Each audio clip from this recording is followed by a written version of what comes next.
Kita bersyukur ya, karena Tuhan hadir. Jujur saudara, saya salut ya melihat saudara-saudara yang hadir. Kenapa saya bertanya kepada panitia tadi, Ibu, ini mereka disediakan makan atau kue atau minum dari panitia, dan panitia bilang enggak Bu, mereka makan sendiri, minum sendiri, mereka apa-apa sendiri. Dan dari situ saya melihat saudara bahwa Tuhan menghargai setiap apa yang ibu-ibu perbuat hari ini. Tepuk tangan buat Tuhan dan kita semua. Kalau di Indonesia itu bikin begini itu harus ada pemanis-pemanisnya. Ya, harus dikasih konsumsi, dikasih ini, dikasih itu, dikasih door prize baru mau datang. Tapi saya percaya kebangunan rohani sedang terjadi bagi Sabah ini, bagi kota ini, dan kita berdoa supaya ada penuaian jiwa-jiwa dari hati yang lapar dan haus akan Tuhan. Dan saya berdoa supaya di Indonesia juga saya akan membawa api itu saudara. Memang perlu wanita-wanita di akhir zaman dibangkitkan, karena kita adalah para penolong dalam keluarga. Sebuah bangsa akan menjadi kuat jika ada keluarga-keluarga yang kuat. Sebuah keluarga akan menjadi kuat jika ada istri-istri yang kuat di dalamnya. Dan iblis tahu, iblis berkata, jika engkau akan menghancurkan sebuah bangsa, maka hancurkan keluarganya. Jika engkau ingin menghancurkan sebuah keluarga, hancurkan istrinya, hancurkan wanitanya, maka semuanya akan hancur.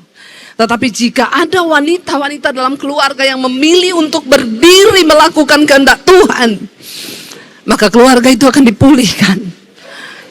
Kalau kita istri hancur, suami kita akan hancur, dan anak-anak kita juga akan hancur. Tapi ketika kita menjadi wanita yang mau mengorbankan diri kita untuk melakukan kehendak Tuhan dalam rumah tangga kita, maka itu akan menjadi titik awal dari sebuah kebangunan rohani akan terjadi dalam rumah tangga kita. Di sesi yang kedua ini temanya adalah wanita cemerlang, wanita yang bercahaya, wanita yang berdampak, wanita yang hebat. Kita tidak akan pernah bisa menjadi hebat tanpa Tuhan di hidup kita. Kita nggak akan pernah bisa melakukan apapun tanpa Yesus dalam diri kita. Ini bukan waktunya kita mengasihani diri dan tinggal lama-lama dalam keadaan kita putus asa, sedih, kecewa. Tapi ini waktunya kita mau bangkit bersama dengan Tuhan, mengabaikan setiap rasa sakit kita, mengabaikan setiap kekecewaan kita, dan mau untuk dipulihkan Tuhan. Ketika saya berjumpa dengan suami saya, setelah saya terima Tuhan Yesus, saya diusir dari keluarga saya. Lalu saya masuk di sekolah Alkitab, sekolah misi. Setelah itu saya dikirim pelayanan ke kota Solo. Dan disitulah awal saya berjumpa dengan suami.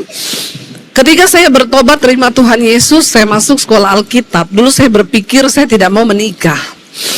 Saya hanya mau hidup dengan Tuhan, dan saya hanya mau melayani Tuhan. Tapi ternyata Tuhan bilang, kamu terlalu cantik untuk tidak menikah. Anda keberatan? Masalah buat lo? Dan saya berdoa, Tuhan, kalau Engkau berikan saya jodoh, saya mau menikah hanya untuk satu hal, saya bilang, untuk menggenapi rencana Tuhan atas hidup saya. Satu-satunya alasan pernikahan saya untuk menggenapi rencana Tuhan. Kalau Tuhan tahu pernikahan saya tidak untuk menggenapi rencana Tuhan, hanya untuk menggenapi rencana saya, maka cegah saya Tuhan. Lebih baik saya tidak menikah daripada rencana Tuhan atas hidup saya hancur hanya gara-gara saya dapat suami yang salah. Saya mulai berdoa untuk pasangan hidup waktu itu. Dan akhirnya Tuhan pertemukan kami di kota Solo, lalu kami menikah. Waktu menikah saya telepon keluarga saya, Saya bilang, papi, saya mau minta doa restu, saya mau menikah. Ini siapa? Ini Debbie, anaknya papi. Maaf, saya tidak pernah punya anak nama Debbie, dia sudah mati. Bahkan sampai di akhirat kita tidak bertemu. Jadi kamu mau dikubur, kamu mau mati, kamu mau nikah, tidak usah perlu kabari ke sini. Karena sampai di akhirat kita sudah tidak kenal lagi. Saya hanya meneteskan air mata. Saya menikah dengan suami. Jadi dia beruntung, dia tidak perlu melamar. Ya, dia tidak perlu mengantar harta, saudara. Karena dia melamarnya langsung ke Tuhan Yesus sebagai bapak saya. Kami menikah, dan setelah menikah, saya pikir semuanya aman, semuanya enak. Kami ketemunya di gereja, di pelayanan. Saya berpikir nanti sama-sama hamba Tuhan. Kalau ribut, bertengkar, pasti ngomongnya, haleluya kau. Dasar puji Tuhan. Tapi ternyata pendeta juga manusia. Banyak proses yang kami jalani. Tapi yang lebih kasihan suami saya, karena dia menikah dengan istri yang sakit jiwa. Dan tidak mungkin saya bisa menjadi wanita yang cemerlang, yang berdampak, yang bercahaya kalau saya masih sakit jiwa. Jadi kita dengarkan langsung saja dari suami saya yang bersaksi biar lebih afdol. Tepuk tangan buat suami saya.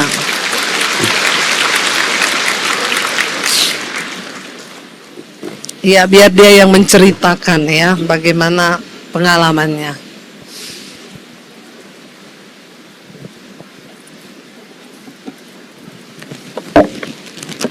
Shalom, ibu-ibu.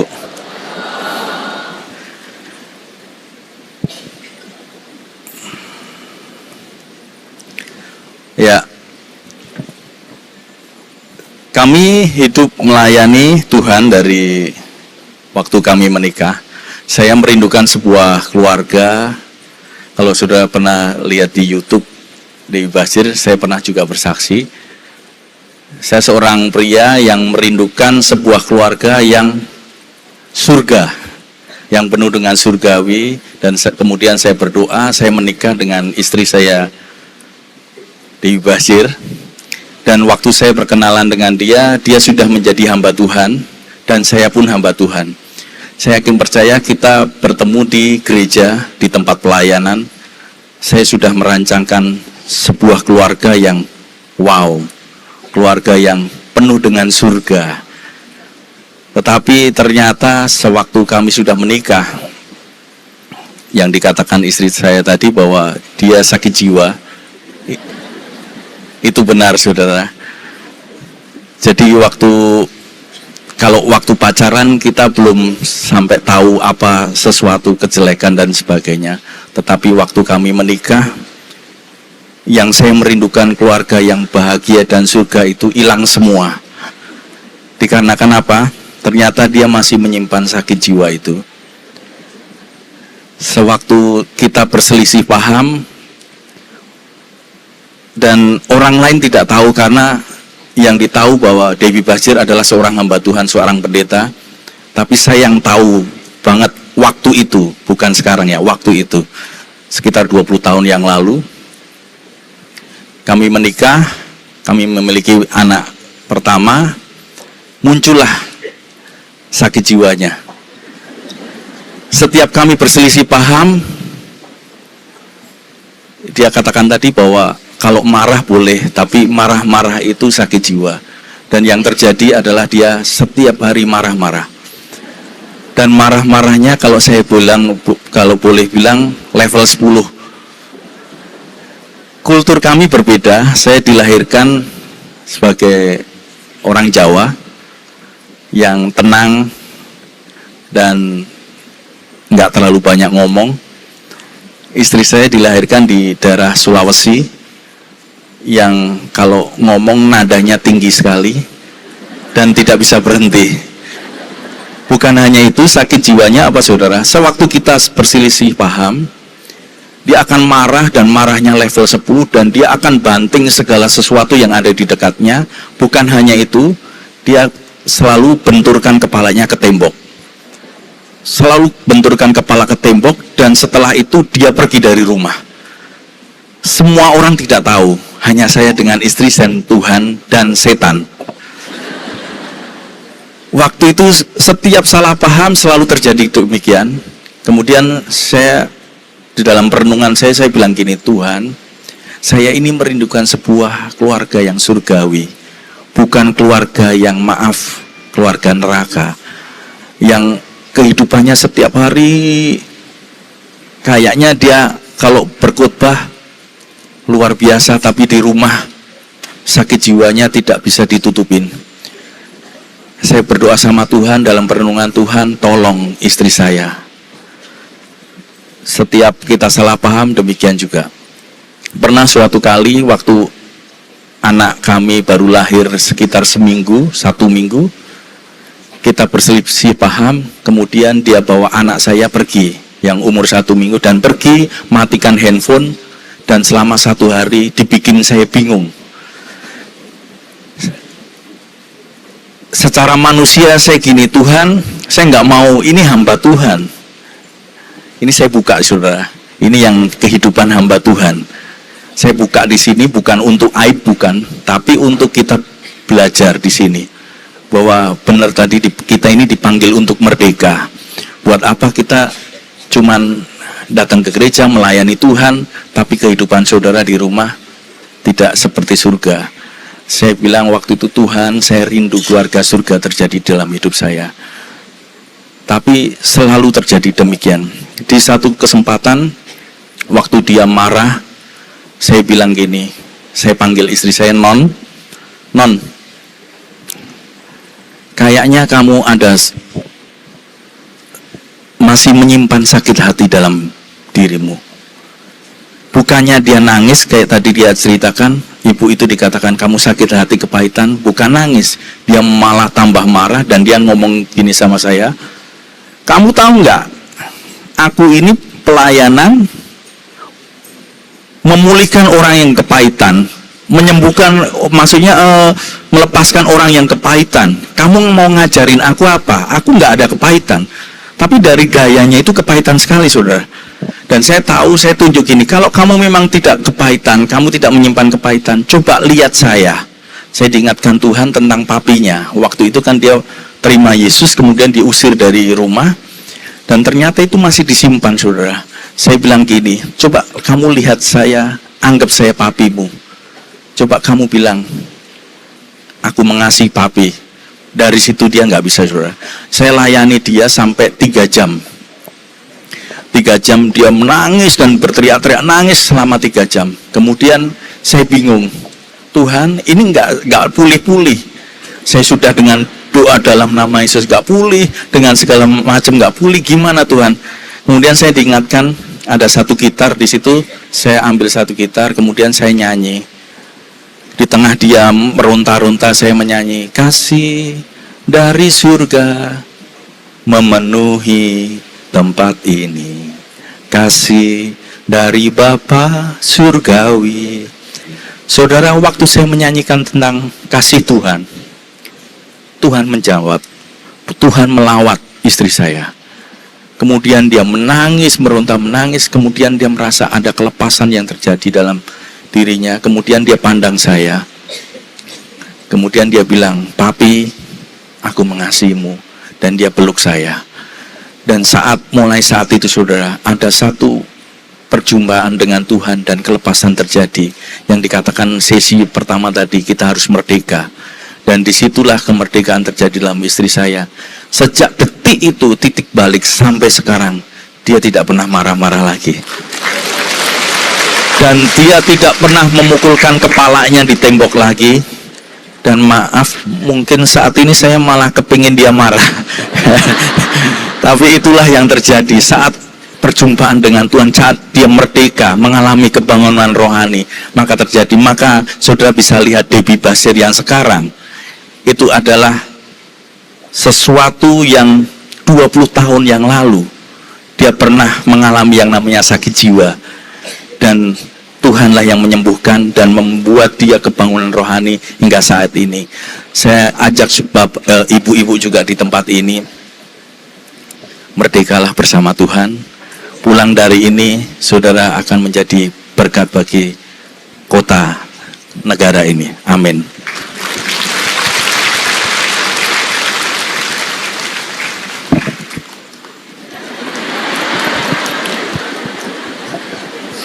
Dia bilang mau melihat saya marah, saudara.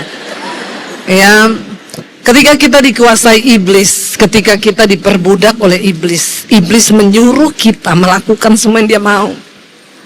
Saya tidak sadar betapa menderitanya suami saya hidup masih membawa luka batin dan kepahitan. Luka yang dulu saya sering dipukuli, belum sembuh. Ketika saya terima Yesus, saya diusir begitu saja dan saya merasa, kenapa papi saya begitu jahat sama saya? Saudara, ketika anak-anak saya masih kecil, saya pukulin mereka bukan untuk mendidik tadinya. Saya hajar mereka sampai biru-biru badan mereka. Saya, kalau mereka berteriak, ampun mami, sakit mami, saya akan bilang, kamu tidak tahu apa yang dulu opa buat sama mami itu lebih parah dari apa yang mami buat sama kamu. Kamu pengen rasain aku dulu menderita seperti apa? Saya pengen balas dendam kepada anak-anak. Karena luka, karena sakit hati, kepahitan, luka batin yang tidak disembuhkan. Tapi ketika malam anak-anak saya tidur, mereka tidur dengan tangisan, mereka tidur sambil, saya melihat itu, saya menangis. Saya berkata, betapa jahatnya saya. Kenapa tadi saya melakukan itu kepada mereka? Kenapa saya pukul mereka? Kenapa saya siksa mereka?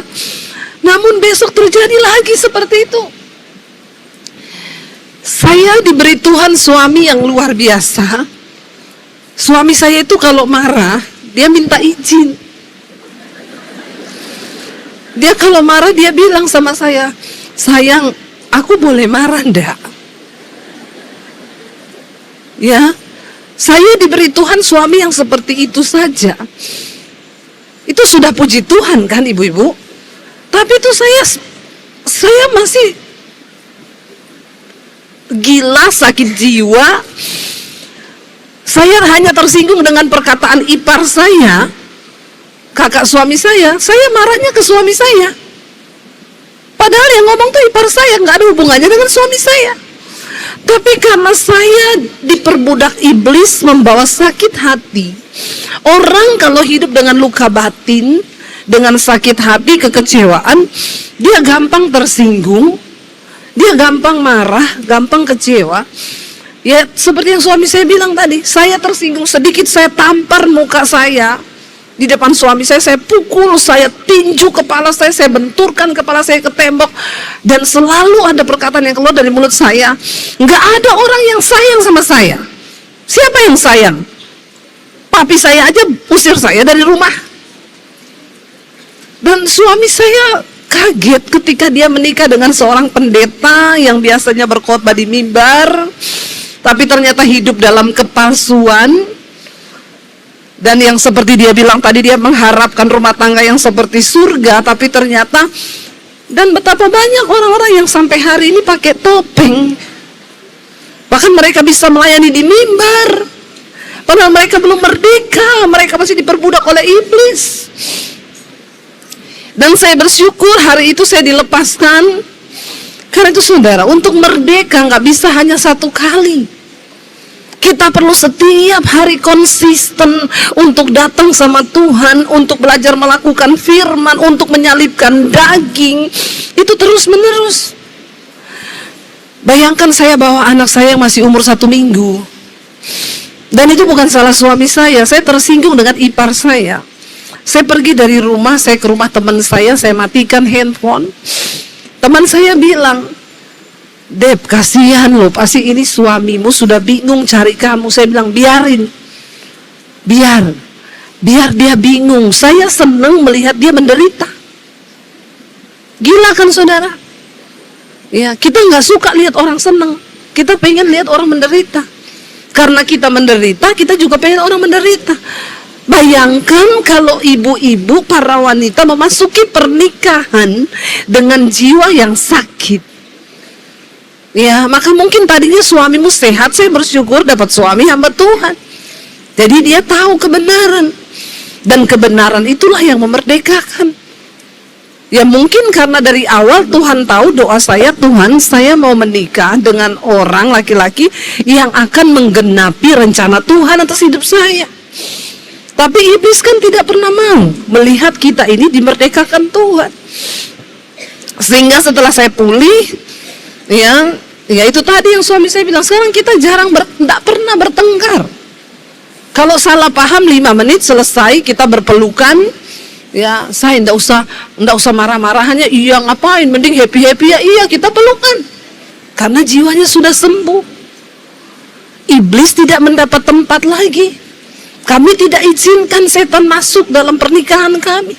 Kami tidak izinkan iblis masuk menguasai hidup kami. Karena kami sudah merdeka. Setelah kita dipulihkan Tuhan, barulah kita bisa menjadi wanita yang cemerlang, wanita yang berdampak. Seperti apa? Mari kita buka Amsal pasal 31. Ini adalah harapan setiap wanita ini.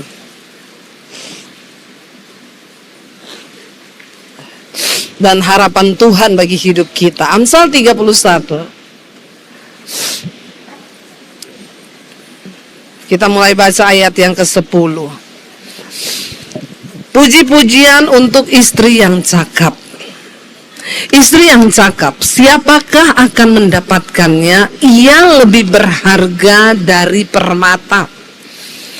Hati suaminya percaya kepadanya, suaminya tidak akan kekurangan keuntungan. Istri yang cakap itu melebihi permata yang cemerlang. Kita bisa menjadi lebih berharga daripada permata yang cemerlang.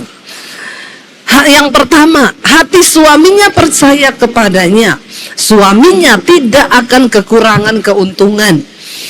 Suami kita percaya kepada kita, sehingga suami pun mempercayakan keuangannya kepada kita. Amin, ibu-ibu. Karena suaminya tahu dia nggak pernah kehilangan, kekurangan keuntungan. Duitnya nggak pernah dicuri sama istri. Karena sekarang banyak suami-suami mengeluh uangnya sering hilang. Padahal di rumahnya tidak ada tuyul. Tuyul dan bayul. Ya, ternyata pelakunya adalah istri. Kenapa terjadi istri harus nyuri duit suami? Karena hati suami tidak percaya kepada istri. Ya, suami saya berkata, sekarang urusan menabur, urusan apa, pokoknya aku serahkan kepada kamu. Karena aku percaya kamu itu lebih peka dengan suara Tuhan. Jadi saya mau memberkati siapapun, saya nggak perlu tanya sama suami. Kecuali yang jumlahnya besar. Karena dia sudah memberikan kepercayaan kepada saya. Dia tahu saya, dia percaya kepada saya. Kalau kita hidup takut akan Tuhan, suami tidak akan pernah kekurangan keuntungan. Dia diberkati karena menikah dengan kita. Ayat yang ke-12. Baca bersama ayat 12. Ia berbuat baik kepada suaminya, tidak berbuat jahat sepanjang umurnya.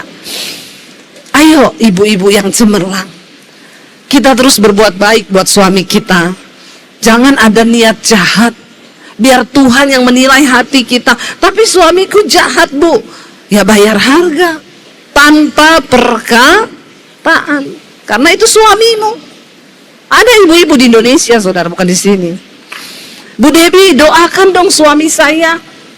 Itu suami saya galak, tukang selingkuh, main judi, tukang bohong. Saya bilang, ibu, saya tidak bisa mendoakan suami ibu. Yang harus mendoakan suami ibu itu adalah ibu sendiri. Kenapa? Karena saya tidak mencintai suami ibu. Doa yang didengar Tuhan adalah doa dari hati yang hancur. Tidak mungkin saya berdoa buat suami ibu Misalnya namanya siapa? Zulkifli. Saya tidak mungkin menangis, Tuhan, jamah Zulkifli Tuhan. Bahaya kalau suami saya dengar, dia bilang, siapa itu Zulkifli? Nanti malah rumah tangga saya terancam. Saya tidak mencintai suamimu. Doa saya kurang berkhasiat. Saya mencintai suami saya, Daniel. Saya berdoa menangis buat Daniel, didengar Tuhan karena saya menangis dari hati yang hancur. Jangan berbuat jahat, berbuat baik kepada suami seumur hidup. Itu wanita yang cemerlang. Yang berikutnya dikatakan apa? Ia mencari bulu domba dan rami dan senang bekerja dengan tangannya. Istri yang cemerlang, wanita yang cemerlang itu rajin bekerja. Katakan amin. Jangan pemalas. Ada di sini bibi yang malas, tiap hari kerjaannya tiktokan, di rumah nonton handphone terus, tidak masak, tidak bersih-bersih, tidak cuci baju, tidak ke dapur, tiap hari dari jam 6 pagi sampai jam 12 siang cuma sakit jiwa kau. Sebentar lagi gila. Bertobat. Istri yang cemerlang itu bekerja dengan tangannya sendiri, bahkan dia bisa memiliki penghasilan. Saya waktu menikah dengan suami saya dulu, kami susah. Kami berjualan jus di pinggir jalan, pakai gerobak didorong sampai jam 12 malam. Saya sudah pelayanan. Prinsip saya tidak mau meminta-minta kepada orang, karena hamba Tuhan harus hidup dengan iman. Jualan kami sampai jam 12 malam. Saya tidak pernah menangis. Saya bersyukur. Ya, saya mau diajak susah berdua. Kami memulai bukan dari nol, dari min. Berdua, saudara. Ya, saya tidak punya orang tua, menikah dengan suami saya, nggak ada harta, nggak ada apapun. Saya menikah dengan suami saya dalam keadaan bapaknya lagi bangkrut, usahanya hancur, nggak punya apa-apa. Yang harta yang kami punya 1 motor. Ya, kami numpang tinggal di rumah mertua di kamar ukuran 3x3. Dan ya, nggak ada apa-apa pun, tapi saya mau bekerja dengan tangan saya sendiri. Karena Alkitab berkata kekayaan itu ada di tangan orang yang rajin. Kalau ibu-ibu malas, ya tiap hari cuma pegang HP, bagaimana kau mau menjadi teladan buat anakmu, buat suamimu? Bertobat. Ia serupa kapal-kapal saudagar, dari jauh mendatangkan makanannya. Istri yang rajin bekerja diberkati Tuhan. Ya, kita bisa bekerja apapun yang saudara mau coba lakukan untuk menambah penghasilan keluarga, asalkan itu halal. Kita bisa memulai dengan berjualan apa gitu, sesuatu yang kita punya. Tapi kalau engkau cuma duduk main handphone dan marah-marah minta uang ke suami, itu tidak akan merubah apapun.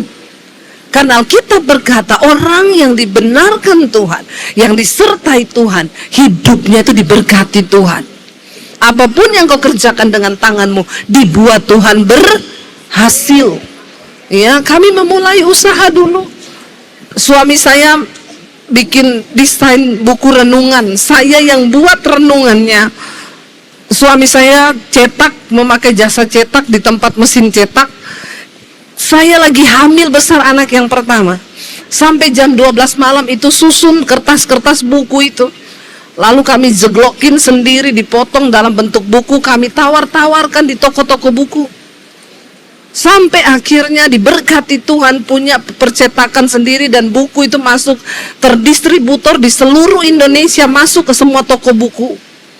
Diawali hanya dengan kami mau, saya hamil besar jam 12 malam masih susun buku. Saya tidak pernah mengeluh. Sampai Tuhan berkati, punya karyawan sendiri, punya ini sendiri, bahkan bisa masuk ke seluruh Indonesia, saudara. Semua karena anugerah Tuhan, asal kita mau bekerja. Ya, bangun kalau masih makanan untuk seisi rumahnya, membagi-bagikan tugas kepada pelayan-pelayannya perempuan.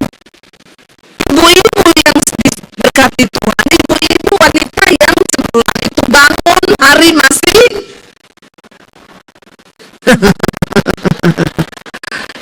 haleluya. Ya, ampuni Tuhan. Saya itu selalu jam 4:30 saya selalu sudah bangun. Ya, kalau saya tidak keluar negeri karena jet lag atau apapun, di rumah saya jam 4:30, jam 4 itu selalu sudah bangun. Istri yang cemerlang tidur paling akhir, bangun paling pagi. Tapi istri-istri yang tidak cemerlang, dia tidur lebih dulu, dia bangun paling siang. Suaminya sudah berangkat kerja, anaknya sudah berangkat sekolah, dia masih bertobat. Bangun, amin. Ia membeli sebuah ladang yang diingininya, dan dari hasil tangannya kebun anggur ditanaminya. Ini wanita yang cemerlang. Tuhan berkati, beli ladang, ditanaminya sendiri, menghasilkan anggur. Asal jangan malas, pasti diberkati Tuhan. Ia mengikat pinggangnya dengan kekuatan, ia menguatkan lengannya. Tidak ada orang lain yang bisa menguatkan kita selain diri kita sendiri dengan Tuhan. Amin. Saya ketika mengarungi rumah tangga, saya tidak pernah curhat kepada siapapun. Masalah dalam rumah tangga, saya duduk di kaki Tuhan. Saya tidak pernah telepon orang tua saya tidak pernah telepon kakak saya tidak pernah telepon. Semua orang tahu kami baik-baik saja. Padahal di dalam kami penuh dengan air mata, pergumulan, kekurangan, nggak punya uang. Tapi cuma Tuhan yang tahu. Saya mengikat pinggang saya dengan kekuatan, dan saya menguatkan lengan saya. Biar Tuhan yang menjadi kekuatan kita. Amin, ibu-ibu. Dikatakan di sana, ia tahu bahwa pendapatannya menguntungkan. Pada malam hari, pelitanya tidak padam. Seorang wanita yang cemerlang, doanya tidak pernah putus di hadapan Tuhan. Kita bergumul untuk keluarga, untuk rumah tangga, untuk suami, untuk anak. Waktu kami dulu masih usaha percetakan, suami saya kadang murung, dia bilang, "Say, besok aku ndak tahu mau bayar ongkos cetak karena semua distributor belum ada yang bayar." Saya bilang, "Ndak usah takut, pasti besok Tuhan sediakan uangnya." Suami saya bilang, "Kok kamu yakin?" "Yakin dong, kan kita punya Tuhan." Amin ya, amin. Dia pergi, saya masuk ke kamar, nangis. Tuhan, nggak tahu besok bagaimana. Tapi di depan suami, saya pura-pura kuat. Saya menguatkan dia. Percaya sayang, pasti Tuhan tolong. Iya, begitu dia pergi, nangis saya sama Tuhan. Duduk di kaki Tuhan, Tuhan tolong. Tuhan, besok suami saya butuh uang untuk bayar percetakan. Distributor belum ada yang transfer. Dia pulang, saudara. Saya bilang, "Sayang, udah ada uangnya belum?" "Ini saya sudah telepon semua distributor, tidak ada yang bisa kasih duit besok." Saya bilang, "Percaya, pasti Tuhan kirim." Bangun pagi, dia lemes lagi, "Gimana ya hari ini?" "Percaya, nanti siang ada uangnya." Suami saya bilang, "Siapa yang bilang?" "Tuhan." "Emang ada distributor yang telepon kamu katanya mau transfer?" "Enggak ada." "Terus kenapa kamu yakin?" "Tuhan." Terus dia bilang, "Iya, oke, aku ini mau pergi ke gereja dulu, mau lihat anak-anak musik latihan. Bener ya nanti siang ada duitnya?" "Iya." "Nanti kamu pulang dari latihan musik di gereja, mampir kamu di ATM. Lihat, pasti saldonya ada, uangnya dikirim." "Siapa yang bilang sama kamu?" "Enggak ada, Tuhan yang bilang." Dia pergi ke gereja, belum ke gereja mampir dia di ATM. Dia telepon saya, "Say, apa? Saya di ATM, saldonya 0.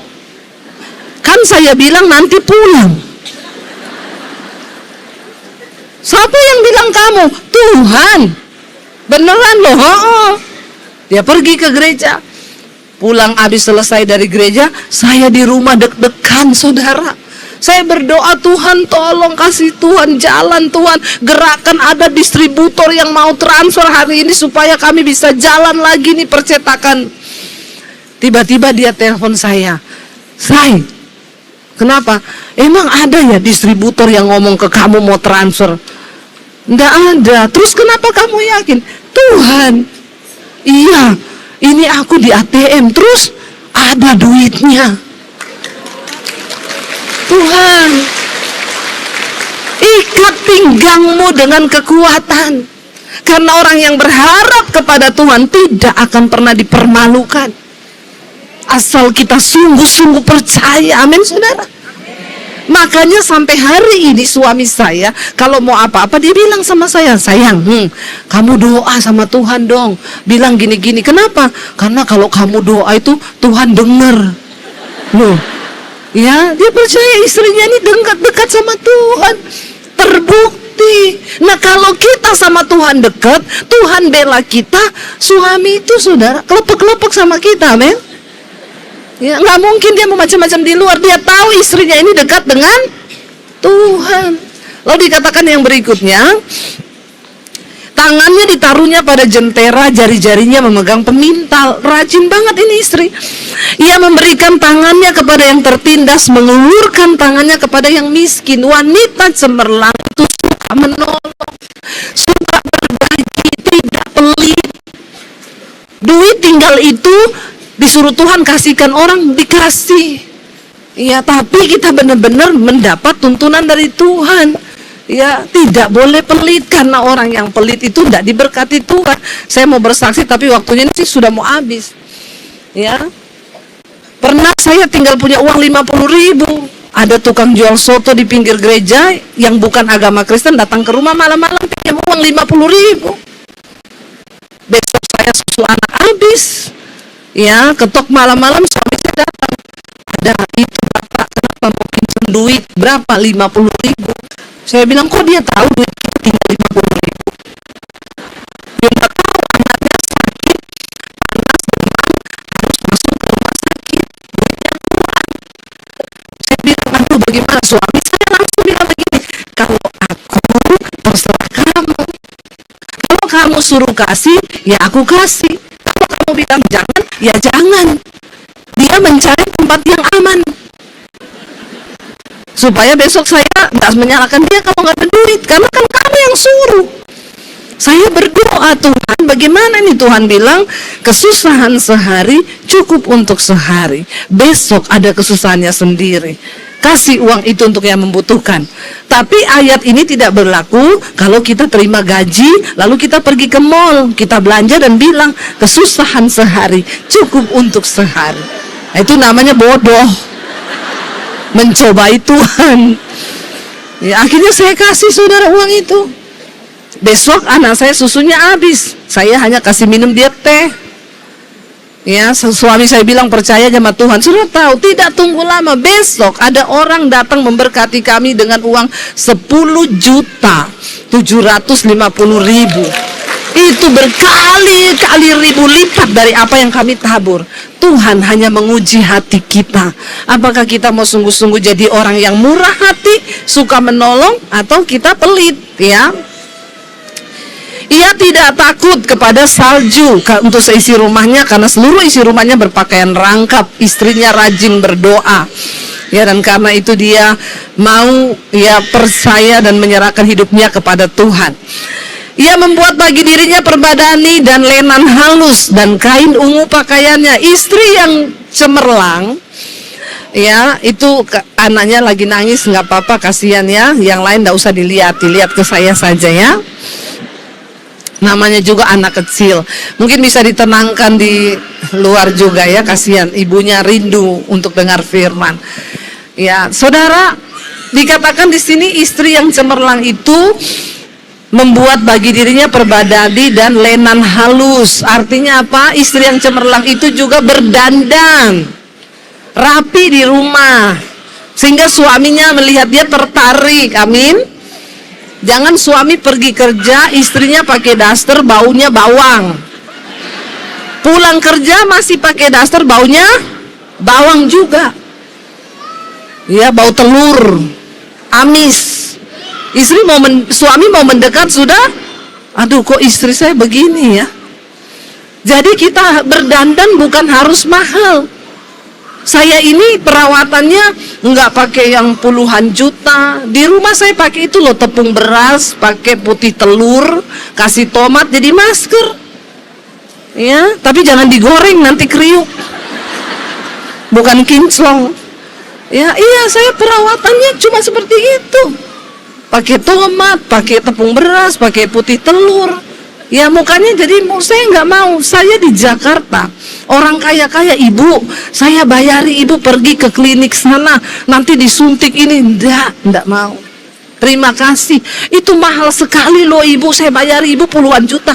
Terima kasih, saya pakai tomat aja sama putih telur. Ya, dalam nama Tuhan Yesus, kita harus merawat diri. Ya, lulurannya tiap hari pakai apa? Kopi bekas suami minum. Ada bubuknya kan?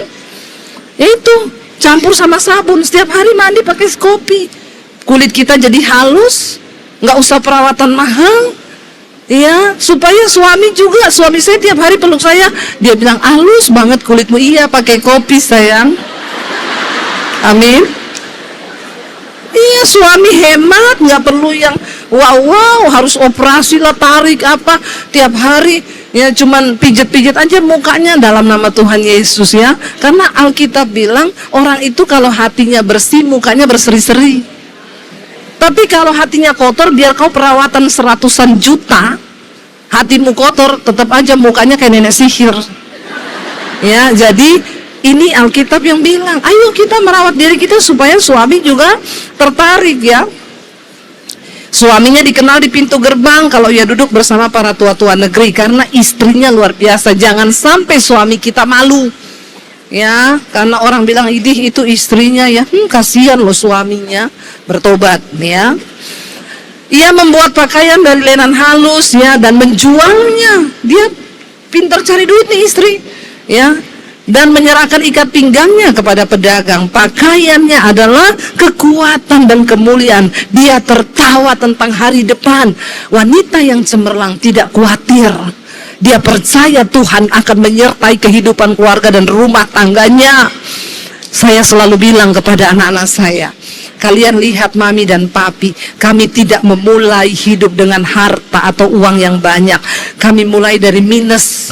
Tapi karena kami hidup menghormati Tuhan, makanya Tuhan menyertai dan memberkati. Saya bilang kepada anak-anak saya, kamu harus hidup menghormati Tuhan, supaya masa depanmu dijamin dan dipelihara oleh Tuhan. Amin saudara.